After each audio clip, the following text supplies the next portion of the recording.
Hello, কেমন আছো তোমরা সবাই? Welcome back to my channel. তো আজকে আমি অনামিক দুজনেই খুব সকাল সকাল উঠে গেছে। তো সকালে উঠে আমি ঘর ফর ঝাড় দিয়ে স্নান করে চলে এসেছি। আর ওদিকে আমি চা বসিয়ে দিয়েছি, কারণ আমাদের বাপি মানে আমার শ্বশুরমশাই আমাদের দুজনকেই বলেছেন সকালে খুব তাড়াতাড়ি করে উঠবে, এতে শরীর ভালো থাকে, কাজকর্ম ভালো হয়, ঠিক টাইম মতো সব কিছু হয়।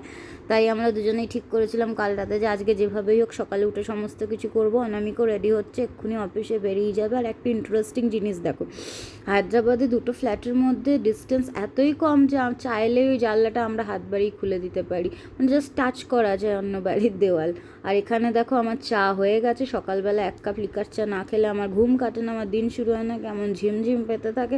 তো অলরেডি এখন 9:45 বাজে, 10টার থেকে আমাকে অফিসের কাজে বসতে হবে। আর আমি যেহেতু হাইব্রিড মোডে কাজ করি, তো আজকে ওয়ার্ক ফ্রম হোম করবো। আর তার সাথে এখানে আমি মাছটা নামিয়ে রেখেছি যাতে বরফটা ছেড়ে যায়। তো মাছের ঝোলটাও করে নেবো, খুব পাতলা করে মাছের ঝোল করবো, কারণ আমার পেটে একটু ইনফেকশন হয়েছে আর একটু জ্বর আছে তার জন্য, প্লাস গা হাত পায়ে ব্যথা।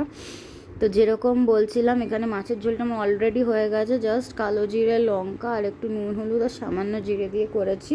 অনামিক হচ্ছে টিফিন নিয়ে যায় না বাড়ির থেকেও, ওদের অফিসের ক্যান্টিনে খেয়ে নেয়। আর সবচেয়ে বড় কথা, এই রুই কাতলা মাছ অনামিক একদম খায় না। এরকম ঝোল করে দিলে তো খাবেই না, হয়তো ভাতটা ফেলেই উঠে যাবে।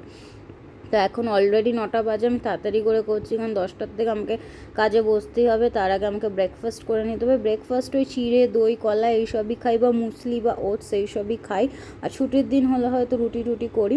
আর হচ্ছে যেমন অফিসের কাজ করে এখন আমি লাঞ্চে বসে গেছি। মাছের ঝোল, লাউয়ের তরকারিটা ছিল আগে করা, আর একটু ভাত। কেমন লাগলো জানিও, ভালো লাগলে লাইক শেয়ার সাবস্ক্রাইব করে দিও।